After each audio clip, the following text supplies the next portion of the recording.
ध्वनि को इंग्लिश में कहते हैं साउंड। यह जो आपका अध्याय शुरू हो रहा है कि आप प्रत्येक सुबह चिड़ियों की चहचहाहट के साथ जागते हैं। यानी देखिए, इस संसार में, इस दुनिया में बहुत सारे पक्षी हैं, सभी का आवाज़ अलग अलग है। बहुत सारे लोग हैं, सभी का आवाज़ अलग अलग है। बहुत सारे जानवर हैं, सभी का आवाज़ अलग अलग है। बर्तन का आवाज़, हवाई जहाज़ का आवाज़, गाड़ियों का आवाज़, मोबाइल, टीवी, रेडियो इत्यादि में जो हम संगीत या अन्य आवाज़ सुनते हैं, है ना। बहुत सारे वाद्य यंत्र हैं, उन सब का आवाज़ सुनते हैं। यही सब जो आवाज़ है, यह क्या कहलाता है? यह ध्वनि कहलाता है। ठीक है। और इसी ध्वनि के बारे में हम आज इस अध्याय में समझने वाले हैं। अगर इसका परिभाषा की बात करें तो देखिए, ध्वनि ऊर्जा का एक रूप है जो तरंगों के रूप में गति करती है। ठीक है, हम तरंग को आगे समझेंगे इस अध्याय में। यानी ध्वनि ऊर्जा का एक रूप है जो तरंगों के रूप में गति करती है और हमारे कानों में श्रवण का संवेदन उत्पन्न करती है। श्रवण यानी सुनने का संवेदन उत्पन्न करती है। ठीक है। देखिए, ये आवाज़ या ध्वनियाँ कैसे उत्पन्न होती है, इसको हम समझते हैं। तो देखिए, इसके उत्तर में हमारा अगला टॉपिक ही है कि ध्वनि कंपन से उत्पन्न होती है। कंपन को इंग्लिश में कहते हैं वाइब्रेशन। ठीक है।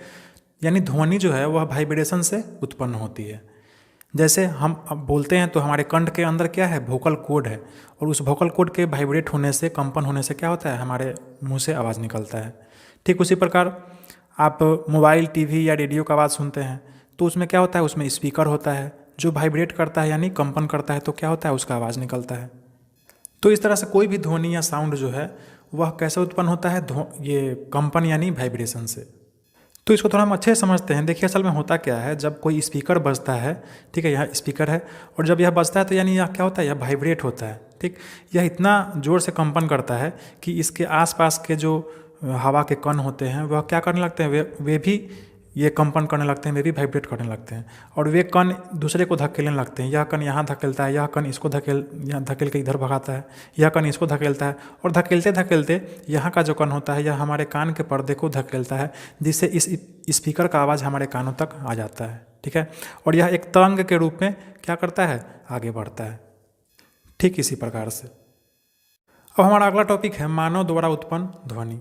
तो देखिए, अभी आपने पढ़ा कि ध्वनि कैसे उत्पन्न होती है, तो कंपन यानी वाइब्रेशन से। ठीक ठीक इसी प्रकार इस लड़की के जैसा आप भी अपना हाथ का उंगली अपने कंठ पर रख के जब जोर से आवाज़ निकालेंगे, जोर से कुछ बोलेंगे, तो आपको ऐसा लगेगा जैसे आपका कंठ जो है वह कंपन कर रहा है, यानी वाइब्रेशन कर रहा है। ठीक है। तो इससे यह स्पष्ट हो रहा है कि आपका भी जो आवाज़ है वह कैसे निकलता है? आपके कंठ के अंदर जो वोकल कॉर्ड है उसके वाइब्रेट होने से, यानी कंपन होने से। इसको हम समझते हैं। अगले पन्ने पे देखेंगे तो मानव द्वारा ध्वनि कंठ से उत्पन्न होती है। कंठ को इंग्लिश में लैरिक्स कहते हैं। ठीक है।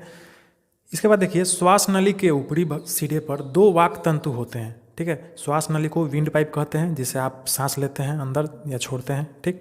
और वाक तंतु को इंग्लिश में वोकल कॉर्ड कहते हैं, जिससे हमारा आवाज़ निकलता है। ठीक। तो श्वास नली के ऊपरी सिरे पर दो वाक तंतु होते हैं जो इस प्रकार तने होते हैं कि उनके बीच में वायु निकलने के लिए एक संकीर्ण झिल्ली बनी होती है। इसको हम चित्र के माध्यम से अच्छे से समझते हैं।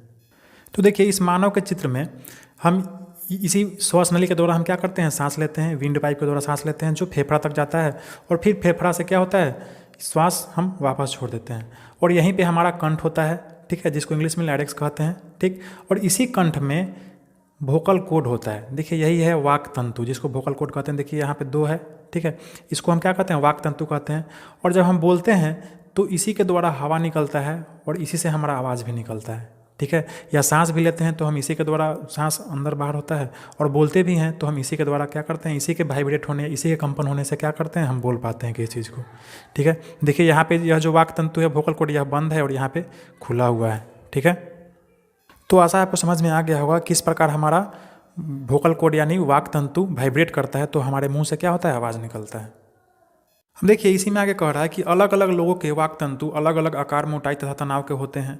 आप देखे होइएगा कि इस दुनिया में जितने भी लोग हैं उन सभी का आवाज़ क्या होता है? अलग अलग होता है। क्यों? क्योंकि उन सभी के वाक तंतु यानी वोकल कॉर्ड अलग अलग आकार, मोटाई तथा तनाव के होते हैं, इसीलिए। ठीक है। ठीक इसी तरह बच्चा, महिला और पुरुष का आवाज़ भी क्या होता है? अलग अलग होता है। क्यों? क्योंकि बच्चा, महिला और पुरुष का जो वोकल कॉर्ड होता है यानी वाक तंतु, उसका बनावट क्या होता है? अलग अलग प्रकार का होता है। ठीक है। अब देखिए, हमारा अगला टॉपिक है कि ध्वनि संचरण के लिए माध्यम की आवश्यकता होती है। यानी आवाज़ को एक जगह से दूसरी जगह तक पहुंचने के लिए वह किसी न किसी माध्यम का सहारा लेता है, तभी वह पहुंच पाता है। ठीक है। जैसे आप जब अपनी माँ को ज़ोर से पुकारते हैं, चिल्लाते हैं, तो आपकी माँ आपका आवाज़ सुन लेती है, लेकिन आपके माँ के कानों तक आपका आवाज़ कैसे पहुँचा, हम इसी को समझते हैं। तो देखिए असल में होता क्या है कि अभी आपने पीछे पढ़ा कि आवाज़ जो है वह कंपन से उत्पन्न होता है। तो मान लीजिए यह जो स्पीकर है यह आपका मुंह है, ठीक, और आपका जो आवाज़ है वह आपके कंठ के अंदर स्थित वोकल कॉर्ड के वाइब्रेट होने से, कंपन होने से क्या होता है, निकलता है। तो जब आपके मुंह से आवाज़ निकलता है तो आपके मुंह के आसपास के जो हवा के कण हैं वे क्या होने लगते हैं, वाइब्रेट करने लगते हैं, यानी कंपन होने लगता है। और यह कण अगले हवा के कण को कंपित करता है, वाइब्रेट करता है, फिर यह हवा का कण अगले हवा के कण को वाइब्रेट करता है। इसी तरह करते करते वाइब्रेशन जो है, कंपन, यह कान के आसपास के जो हवा के कण हैं वहाँ तक कंपन पहुँच जाता है। और फिर यह कण जो है आपकी माँ के कान के चद्रों के को क्या करता है, कंपित करता है, यानी वाइब्रेट करता है, और यहाँ का आवाज़, आपका आवाज़ आपकी माँ के कानों तक सुनाई पड़ जाता है। ठीक है, यह तरंग के रूप में जाता है, आप पढ़ चुके थे पीछे। इस तरह से आवाज़ जो है वह एक जगह से दूसरी जगह तक पहुंच जाता है। ठीक है, लेकिन अब हमारा प्रश्न है कि ध्वनि संचरण के लिए, यानी आवाज़ को आगे बढ़ने के लिए कौन कौन से माध्यम की आवश्यकता होती है। क्या सिर्फ हवा में ही आवाज़ जा सकता है? जी नहीं, आवाज़ जो है वह ठोस, द्रव्य और गैस तीनों माध्यम से होकर क्या होता है, गुजर सकता है, जिसमें ध्वनि का गति जो है वह सबसे ज़्यादा ठोस माध्यम में होता है। ठीक है, जैसे लोहा में, स्टील में, लकड़ी में, ठीक, अल्मुनियम में। फिर उसके बाद ध्वनि का जो स्पीड है उससे कम द्रव में होता है, यानी पानी में, तेल में, मिट्टी तेल इत्यादि में। ठीक, और सबसे कम स्पीड जो होता है ध्वनि का, आवाज़ का, वह गैस में होता है, यानी हवा में होता है। ठीक है, और अगर जीके की प्रश्न की बात करें तो ये सबसे ज़्यादा ध्वनि का जो गति होता है वह ये अल्मुनियम धातु में होता है। ठीक है, और सबसे कम जो स्पीड होता है वह निर्वात में होता है, यानी वैक्यूम में। देखिए निर्वात क्या है, तो निर्वात जो है वह ऐसा जगह है जहाँ पे थोड़ा भी हवा का, कोई भी हवा का कण नहीं है, वहाँ कुछ भी नहीं है, हवा भी नहीं है, उसको हम निर्वात कहते हैं। तो निर्वात में है ये ध्वनि जो है वह एक जगह से दूसरी जगह तक नहीं जा सकता है। ठीक है, तो निर्वात में ध्वनि का जो चाल होता है, स्पीड होता है, वह शून्य होता है। ठीक, और सबसे ज़्यादा कहाँ होता है, तो अल्मुनियम में। ठीक है, इसको आप उदाहरण में भी समझ सकते हैं। देखिए आपके किताब में दिया हुआ है, यहाँ पे एक लड़की जो है क्या कर रही है, एक डंडा ली हुई है, और इसकी सहेली क्या कर रही है, इस डंडे के एक किनारे पे खुरच रही है, ठीक, और दूसरा किनारा इसे कान के पास सटा हुआ है। तो इसके खुरचन का आवाज़ इसको एकदम स्पष्ट सुनाई पड़ेगा इसके कान में, और कान में सटा हुआ है तब। ठीक, अगर यह लकड़ी से कान में नहीं सटा रहेगा तो इसको सुनाई नहीं पड़ेगा। ठीक, तो इससे यह स्पष्ट होता है कि हवा के अलावा, हवा के बदले ये लकड़ी में या फिर ठोस पदार्थ में क्या होता है, आवाज़ ज़्यादा स्पीड में जाता है। ठीक, ठीक उसी प्रकार अगले उदाहरण में देखिए, टेबल पे एक लड़का यहाँ पे बजा रहा है, और यह कान जब इस टेबल में सटा रहा है तो इसको एकदम पूरा आवाज़ इसको सुनाई पड़ रहा है। यह थोड़ा सा भी जोर से यहाँ पे मारेगा तो यहाँ पर इसको बहुत जोर से सुनाई पड़ेगा। ठीक, वही अगर कान हटा लेगा तो उतना जोर से इसको सुनाई नहीं पड़ेगा। इससे क्या स्पष्ट हो रहा है कि ध्वनि का जो गति है वह ठोस में बहुत ज़्यादा होता है। ठीक है, ठीक उसी प्रकार एक और उदाहरण है इसमें। देखिए यहाँ पे ग्लास है, और ग्लास में मोबाइल आप रख दीजिए और इसमें कोई गाना बजा दीजिए। ठीक, और क्या कीजिए, इस गिलास को ढक दीजिए ऊपर से। तो जब ढक देंगे तो आपको ज़्यादा आवाज़ नहीं आएगा। ठीक, क्योंकि इसका आवाज़ बाहर नहीं निकल पा रहा है। और फिर जैसे ही इसका ऊपर का ढक्कन हटा देंगे तो इसका आवाज़ आपको क्या होने लगेगा, ज़्यादा आने लगेगा।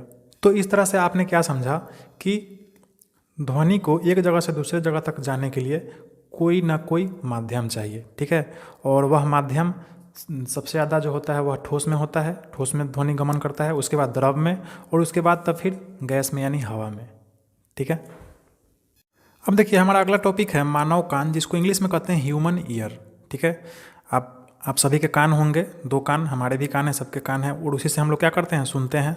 ध्वनि को हम जिस ज्ञानेंद्रिय के द्वारा सुनते हैं उसे क्या कहते हैं, कान कहते हैं, जिसके मुख्यतः 3 भाग है, बाहरी भाग, मध्य भाग और आंतरिक भाग। देखिए यही है आपके कान का आकृति। ठीक है, यह आपका कान है, तो यह जो है यह बाहरी भाग है, और यह मध्य भाग है, और यह कान का आंतरिक भाग है।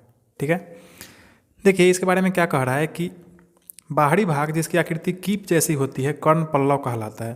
देखिए यह जो भाग है यह कर्ण पल्लव है, जो आपके बाहर का जो कान है जो दिखाई पड़ता है वह कर्ण पल्लव है, और इसी के द्वारा आवाज़ जो है वह कंपित करते हुए अंदर जाता है। ठीक, और अंदर में एक नलिका होता है। ठीक है, इसी नलिका के द्वारा आवाज़ कंपित करते हुए अंदर जाता है। और फिर देखिए आंतरिक भाग में कर्णपटह होता है। ठीक, इसको क्या कहते हैं, कर्णपटह, जिसको इंग्लिश में कहते हैं ईयर डर्म। इसको आप ध्यान रखेंगे, इसको क्या कहते हैं इंग्लिश में, ईयर डर्म।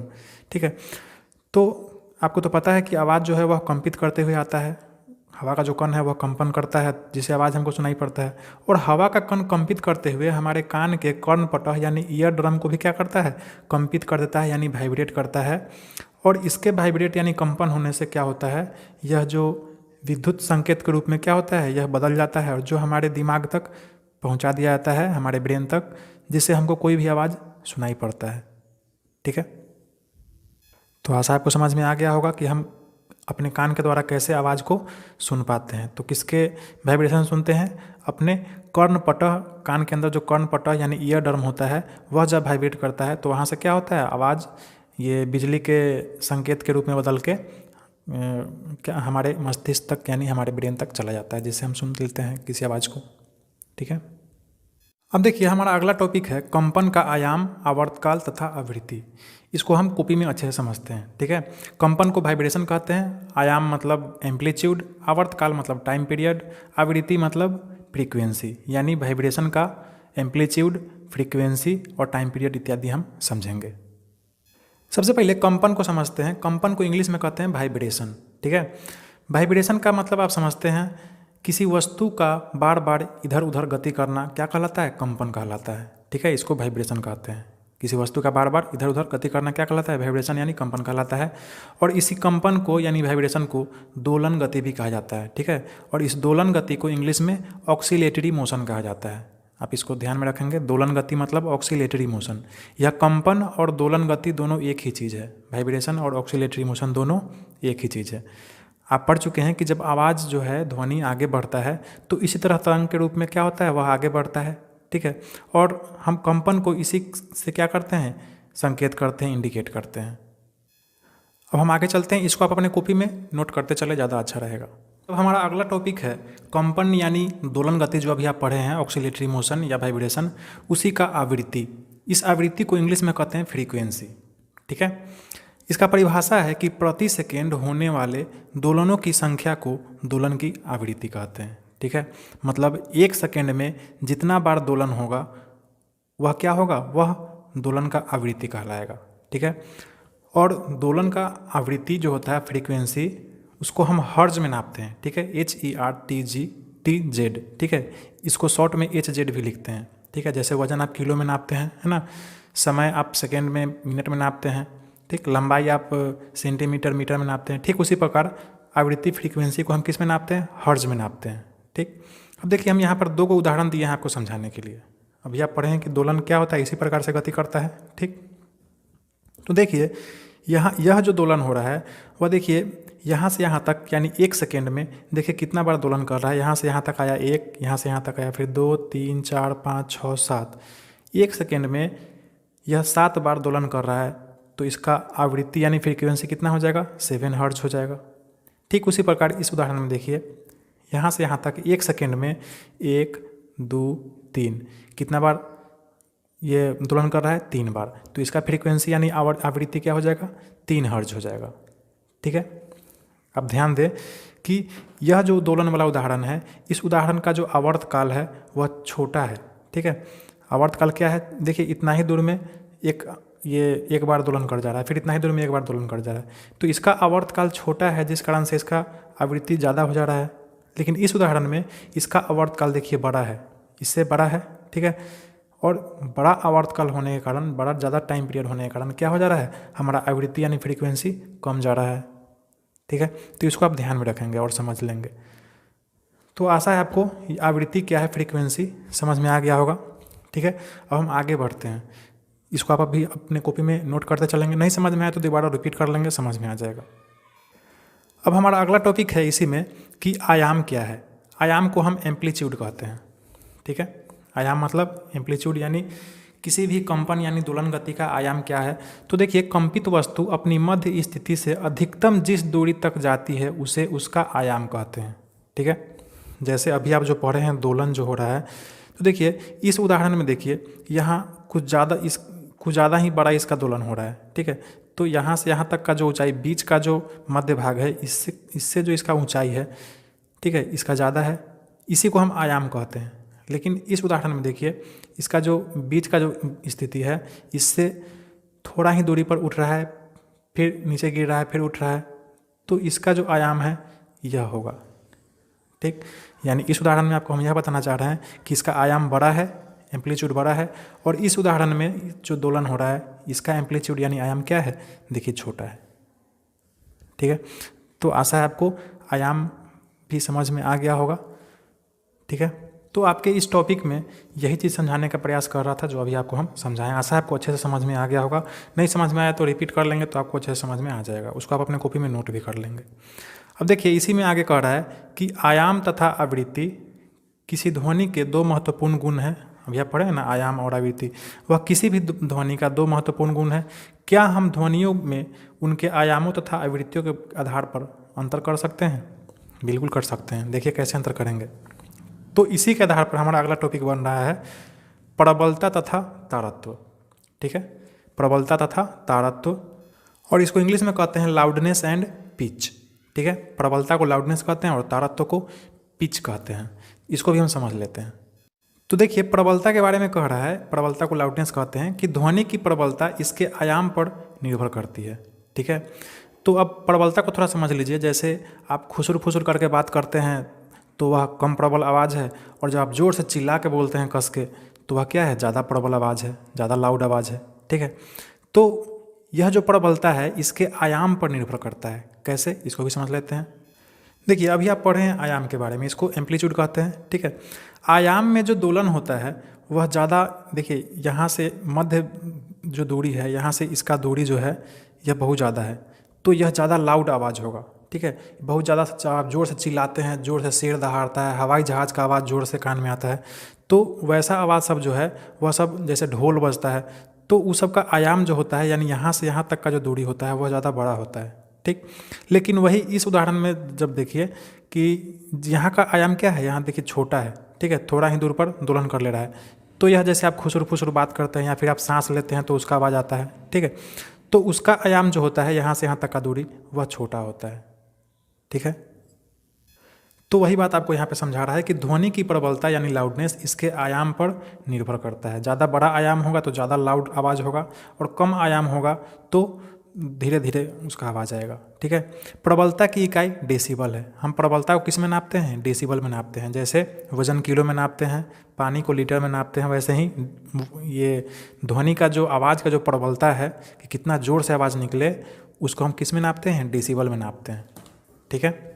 जैसे देखिए कुछ चीज़ों का डेसिबल यहाँ पे दिया हुआ है। जैसे सामान्य श्वास, आप जो सांस लेते हैं उसका भी आवाज़ आपको सुनाई पड़ता होगा, तो उसका ज़्यादा नहीं, मात्र 10 डेसिबल होता है आवाज़, ठीक है। जैसे मंद फुसफुसाहट, आप फुसुर फुसुर करके आप क्लास में पीछे बात करते हैं, सर पढ़ाते रहते हैं, तो उसका डेसिबल कितना रहता होगा, ज़्यादा ये 30 डेसिबल रहता है, ठीक है। सामान्य लोग बातचीत करता है तो वह 60 डेसिबल होता है। उसी प्रकार देखिए ऑर्केस्ट्रा होता है, डीजे बजता है तो उसका 98 डेसिबल होता है। हवाई जहाज़ को जो आवाज़ होता है वह 150 डेसिबल होता है। तो इस तरह से जितना ज़्यादा लाउड आवाज़ होगा उतना ही ज़्यादा ये डेसिबल होगा, ठीक है। देखिए इसी में हमारा अगला टॉपिक है तारत्व। अभी आप प्रबलता को समझ चुके हैं, अब हम तारत्व को समझते हैं जिसको पिच कहते हैं, ठीक है। तो सबसे पहले इसको छोटा सा उदाहरण समझ लीजिए कि एक लड़का ज़ोर से चिल्लाता है तो उसका आवाज़ अलग होता है, और एक लड़की जब ज़ोर से चिल्लाती है तो उसका आवाज़ अलग होता है, थोड़ा पतला होता है, और लड़का का आवाज़ थोड़ा क्या होता है, भारी होता है, ठीक। कहने का मतलब है कि लड़की का आवाज़ जो तारत्व होता है, पिच होता है, वह ज़्यादा होता है, ठीक। और लड़का का जो आवाज़ का पिच यानी तारत्व होता है वह कम होता है। और यह जो तारत्व है यह दोलन के आवृत्ति पर यानी फ्रीक्वेंसी पर निर्भर करता है, ठीक है। देखिए एक अगला उदाहरण आपके कॉपी में किताब में दिया हुआ है। एक लड़का जोर से ढोल बजा रहा है और एक लड़की जोर से सीटी बजा रही है, ठीक है। देखिए इस दोनों का आवाज़ हमारे कान को जोर से चोट पहुंचाता है, जोर से हमारे कान में आता है, लेकिन इसका आवाज़ अलग होता है और सीटी का आवाज़ अलग होता है। क्यों? क्योंकि इसका तारत्व कम है और इसका तारत्व ज़्यादा है। वह कैसे? तो आप इस आवृत्ति यानी फ्रीक्वेंसी को पीछे समझ चुके हैं, और अभी आपने पढ़ा कि तारत्व जो है वह पूर्ण रूप से किस पर निर्भर करता है, आवृत्ति यानी फ्रीक्वेंसी पर। तो कहने का मतलब है कि देखिए इसका फ्रीक्वेंसी ज़्यादा है, आपने समझा था, ठीक है, क्योंकि 1 सेकेंड में यह ज़्यादा बार दोलन कर रहा है, ठीक। तो वह जो लड़की जब जोर से चिल्लाती है या फिर सीटी का आवाज़ जो होता है यह उच्च तारत्व वाला होता है, वह ऐसा ही होता है, ठीक। और देखिए ये इसका आवृत्ति कम है यानी 3 हर्ट्ज़ ही है, ठीक। तो यह किसी लड़का का जोर से आवाज़ हुआ या फिर ढोल का आवाज़ हुआ, उसका पिच जो होता है तारत्व वह क्या होता है, कम होता है, ठीक। तो जिसका हाई पिच होता है, ज़्यादा तारत्व होता है, उसका फ्रीक्वेंसी ये ज़्यादा होता है, और जिसका ये पिच या तारत्व कम होता है है ना, उसका भी आवृत्ति क्या होता है, कम होता है। तो आशा है आपको यह भी टॉपिक यानी प्रबलता तथा तरत्व तो आपको समझ में अच्छे से आ गया होगा। अब हम चलते हैं, इसी में हमारा अगला टॉपिक है, देखिए, श्रव्य तथा अश्रव्य ध्वनियाँ। ठीक है, मतलब कैसा ध्वनि, कितना आवाज़, कितना फ्रीक्वेंसी तक हम आवाज़ अपने कानों में सुन सकते हैं और कितना तक नहीं सुन सकते हैं। तो उसका देखिए यहाँ पे रेंज दिया हुआ है कि मानव कान के लिए श्रव्य ध्वनियाँ यानी मानव कितना आवाज़ सुन सकता है, उसका क्या रेंज है ना। तो उसका जो रेंज है वह 20 हर्ट्ज से लेकर 20,000 हर्ट्ज तक है। ठीक है, इसको क्या कहते हैं, हम श्रव्य ध्वनि कहते हैं। यानी कोई आवाज़ 20 हर्ट्ज से लेकर 20,000 हर्ट्ज तक है तो उसे मानव अपने कान से सुन सकता है। लेकिन अगर 20 हर्ट्ज से कम है या 20,000 हर्ट्ज से ज़्यादा है तो वह मानव अपने कान से उस ध्वनि को नहीं सुन पाएगा। ठीक है, यही कह रहा है श्रव्य तथा अश्रव्य ध्वनियाँ। ऐसा आपको यह भी समझ में आ गया होगा। हमारा अगला टॉपिक है शोर तथा संगीत। इसको इंग्लिश में नॉइज एंड म्यूजिक कहते हैं। शोर को इंग्लिश में नॉइज कहते हैं और संगीत को इंग्लिश में म्यूजिक कहते हैं। ठीक है, तो देखिए, अप्रिय ध्वनियों को शोर कहते हैं। मतलब ऐसा ध्वनि जो आपके कानों को अच्छा नहीं लगता है, जैसे हल्ला गुल्ला होता है, जोर से गाड़ी का आवाज़ होता है ना, कोई जोर से चिल्लाता है बिना काम का, तो यह सब अप्रिय ध्वनि होता है जो आपको अच्छा नहीं लगता है। ठीक है, तो इसको क्या कहते हैं, इसको हम शोर कहते हैं यानी नॉइज कहते हैं। ठीक, कोई दिक्कत नहीं इसमें। अब देखिए, इसी के उलट अगले पेज पे है कि कानों को सुखद लगने वाली ध्वनियाँ सुस्वर ध्वनि होती है, जिसको हम संगीत कहते हैं। ठीक, मतलब ऐसा ध्वनि जो हमारे कानों को अच्छा लगे, हमको सुनने में मज़ा आए, हमको आनंद आए, उसको हम क्या कहते हैं, संगीत यानी म्यूजिक। तो आशा है आपको शोर तथा संगीत टॉपिक भी समझ में आ ही गया होगा। अगला हमारा टॉपिक है और लास्ट टॉपिक है ध्वनि प्रदूषण, जिसको इंग्लिश में कहते हैं नॉइज पोल्यूशन। ठीक है, अवांछित ध्वनियों को ध्वनि प्रदूषण कहते हैं। मतलब ऐसा ध्वनि जिससे हमारे शरीर को स्वास्थ्य संबंधी समस्या उत्पन्न हो जाए, वह सब ध्वनि क्या है, ध्वनि प्रदूषण है। ठीक है, इसमें बहुत सारा आवाज़ आ जाता है, जैसे देखिए वाहन का ध्वनि, गाड़ी सब जो चलता है उसका ध्वनि, विस्फोट का, है ना, हवाई जहाज़ का ध्वनि, मशीन का ध्वनि, लाउड स्पीकर का आवाज़। ठीक है, ऊंची आवाज़ में चलाए गए टेलीविज़न, रेडियो, मोबाइल इत्यादि।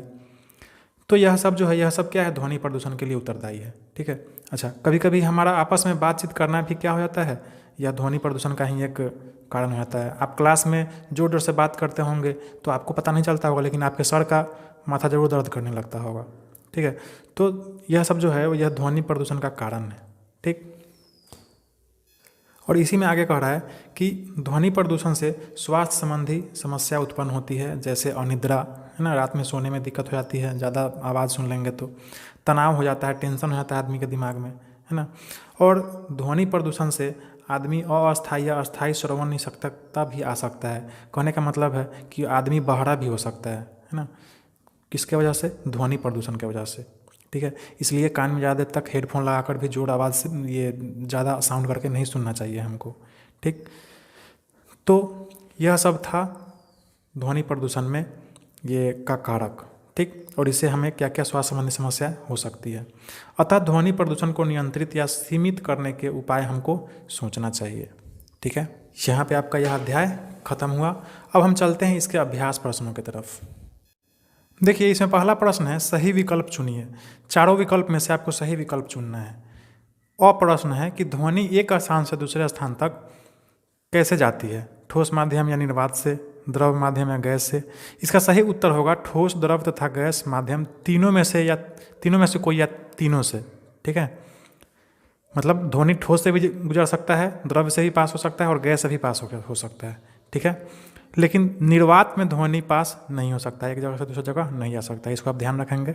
ठीक है, अगला प्रश्न है वह अश्रव्य ध्वनि कहलाते हैं। मतलब कौन सा ध्वनि आप नहीं सुन सकते हैं। ठीक है, तो देखिए 20,000 से 20 हर्ट्ज से कम आवृत्ति और 20,000 हर्ट्ज से अधिक आवृत्ति की ध्वनि को आप नहीं सुन सकते हैं। ठीक है, 20 हर्ट्ज से कम आवृत्ति की ध्वनि और 20,000 हर्ट्ज से अधिक आवृत्ति की ध्वनि को आपको कान में सुनाई नहीं पड़ेगा। तो इसका सही उत्तर क्या होगा, घ, क तथा ख दोनों। ठीक है, यहाँ छूट गया था, शायद प्रिंटिंग मिस्टेक होगा, इसलिए हम अपना से लिख दिए हैं। चलते हैं अगले प्रश्न पर। अब अगला प्रश्न है कि किसी कंपित वस्तु का अपनी मध्य स्थिति से दोनों ओर अधिकतम दूरी तक का विस्थापन क्या कहलाता है। तो यह कहलाता है आयाम यानी एम्पलीट्यूड। आप आयाम में पढ़े हैं कि कंपित कोई वस्तु है, दोलन में है, तो मध्य स्थिति से जितना दूर तक वह जाएगा इसी दूरी को हम क्या कहते हैं, आयाम यानी एम्पलीट्यूड कहते हैं। ठीक है, तो इसके उत्तर में आप लिखेंगे आयाम। ठीक, अब हम चलते हैं अगले प्रश्न पर। अगला प्रश्न है उचित शब्दों द्वारा रिक्त स्थानों की पूर्ति कीजिए। ठीक है, इसमें आपको पूर्ति करना है उचित शब्द के द्वारा। पहला प्रश्न है क, ध्वनि किसी वस्तु के डैश द्वारा उत्पन्न होती है। तो आप पीछे पढ़ चुके हैं कि ध्वनि किसी वस्तु के कंपन यानी वाइब्रेशन से उत्पन्न होता है। ठीक है, अगला प्रश्न है ख, प्रति सेकेंड होने वाले दोलनों की संख्या को डैश कहते हैं। तो इसे आवृत्ति यानी फ्रीक्वेंसी कहते हैं। ठीक है, प्रति सेकेंड होने वाले दोलनों की संख्या को हम क्या कहते हैं, आवृत्ति यानी फ्रीक्वेंसी। अगला प्रश्न है ग, कंपित वस्तु एक निश्चित समय अंतराल में अपना एक दोलन पूरा करता है जिसे डैश कहते हैं। तो इसको हम लोग आवर्तकाल कहते हैं। ठीक है, निश्चित समय में एक दोलन पूरा जब होता है वह क्या कहलाता है, आवर्तकाल। अगला प्रश्न है घ, अवांछित ध्वनि को डैश कहते हैं जिसे डैश करने का उपाय करना चाहिए। इसके उत्तर में आप लिखेंगे कि अवांछित ध्वनि को ध्वनि प्रदूषण कहते हैं जिसे नियंत्रित करने का उपाय हमें करना चाहिए। ठीक है, तो ऐसे ही इसको हम बना लेंगे। अब चलते हैं हम अगले प्रश्न पर। अगला प्रश्न जो है इसमें बहुत सारा वाद्य यंत्र दिया हुआ है, ढोलक, बांसुरी, सितार, झाल, एक तारा। इसमें उस भाग को पहचान कर लिखना है जो ध्वनि उत्पन्न करने के लिए कंपित होता है। मतलब इस सब में क्या कांपता है तो ध्वनि उत्पन्न होता है। तो देखिए, ढोलक में जो चमड़ा वाला भाग होता है जिस पे चमड़ा लगा हुआ होता है उसी को पीटने से क्या होता है, वही कंपन करता है और आवाज़ निकलता है। उसी प्रकार देखिए झाल, जिसको मंजीरा भी कहते हैं, यह एक दूसरे से टकराने पर क्या होता है, यह झाल अपने आप ये क्या होने लगता है, कंपन होने लगता है और ध्वनि उत्पन्न करने लगता है। अगला है बांसुरी। बांसुरी में देखिएगा आप छेद होता है उसमें, ठीक है, और उसी छेद से जब हवा गुजरता है तो वह बांसुरी क्या होता है, कंपन करने लगता है और वह हवा जो है वह सुरीला आवाज़ देने लगता है। ठीक, अगला है एक तारा। इसको आप अपने हाथ से ही बना सकते हैं। एक तारा में आप जिस तार या धागा से इसको बांधते हैं वही धागा के कंपन से क्या होता है, आवाज़ निकलता है। ठीक, उसके बाद है सितार। तो सितार में देखिए जो तार लगा होता है इसी तार के कंपन से क्या होता है, आवाज़ निकलता है। ठीक है, तो आशा आप समझ गए होंगे इसको। अब देखिए अगला प्रश्न जो है 4 नंबर। आपके माता पिता एक आवासीय मकान खरीदना चाहते हैं जिसमें आपको भी रहना है। एक मकान मुख्य सड़क के किनारे तथा दूसरा मकान सड़क से दूर एक बगीचे के पास है जहां इसी सड़क से एक रास्ता जाती है। अब आपको बताना है कि आप किस मकान को खरीदने का सुझाव देंगे। उत्तर की व्याख्या करना है आपको।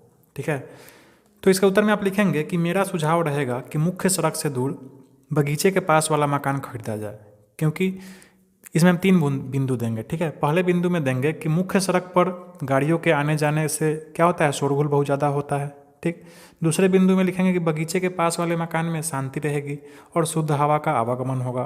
ठीक, और तीसरे बिंदु में लिखेंगे कि बगीचे के पास वाले मकान में भी जाने के लिए मुख्य सड़क से जुड़ा हुआ एक रास्ता है।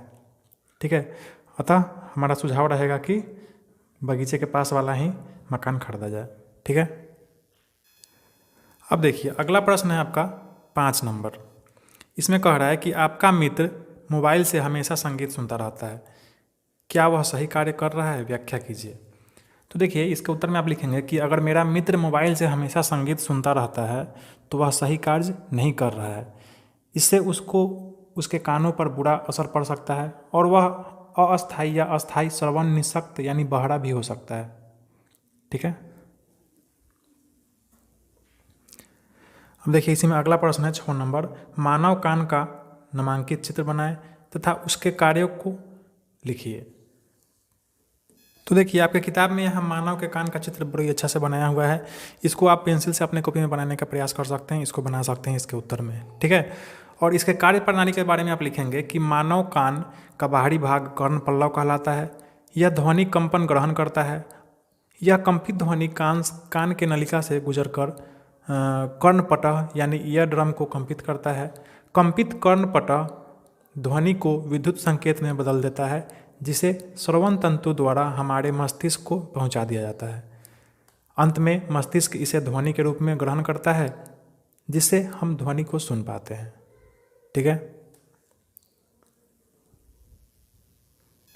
तो यहाँ पे आपका यह अध्याय खत्म हुआ। सभी अभ्यास प्रश्न आपका खत्म हुआ। यह अध्याय आपको कैसा लगा आप हमें कमेंट करके ज़रूर बताएं। वीडियो अच्छा लगा तो कृपया वीडियो को लाइक करें और मेरे चैनल को ज़रूर से ज़रूर सब्सक्राइब करें और कुछ कहना चाहते हैं तो कृपया कमेंट करें।